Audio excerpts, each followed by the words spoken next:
আসসালামু আলাইকুম। উইন্ডোজ পিসি ব্যবহারকারী হিসেবে আমরা একটা সমস্যায় সকলেই ভুগি, সেটা হচ্ছে আমাদের উইন্ডোজের স্লো ফাইল সার্চ সিস্টেম। মানে আপনি কম্পিউটারে কোনো একটা কিছু খুঁজতেছেন মানে ফাইলের মধ্যে, আর সেটা ঘটতেই আছে, মানে খুব স্লো কাজ করতেছে। আজকে আমি আপনাদেরকে এমন একটা টুলসের ব্যাপারে বলবো যেটা দিয়ে আমরা উইন্ডোজ কম্পিউটারও খুব ফাস্ট ফাইল সার্চ করতে পারি। আমরা গুগল ক্রোমে চলে আসলাম, এখানে আমরা সার্চ করব এভরিথিং। তো সার্চ করার পর এখানে প্রথম যে ওয়েবসাইটটা আসছে সেটার নাম হচ্ছে ভয়েড টুলস। এখানে আমরা চলে গেলাম। এখানে আমরা আমাদের কম্পিউটারের সিস্টেমের অ্যাকর্ডিংস ডাউনলোডার ইনস্টল করে নেব। ডাউনলোড করার পর আমরা ফাইলটাকে ইনস্টল করব।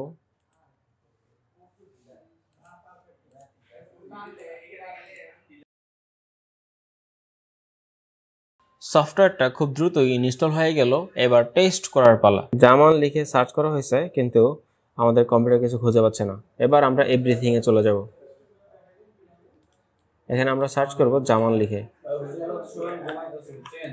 এই যে দেখছেন, জামান লেখার সাথে সাথে জামান নামে আমাদের এখানে দুটো ফাইল আছে, সেটা চলে আসছে। আমি মনে হয় বুঝতে পারছি যে এভরিথিং এই অ্যাপসটা কতটা ফাস্ট আমাদের ফাইলকে খুঁজে বের করতে পারে। আপনার কম্পিউটার ব্যবহারের এক্সপিরিয়েন্স আরও উন্নত এবং স্মুথ করতে সানজিল টেকের সাথে থাকুন। আসসালামু আলাইকুম।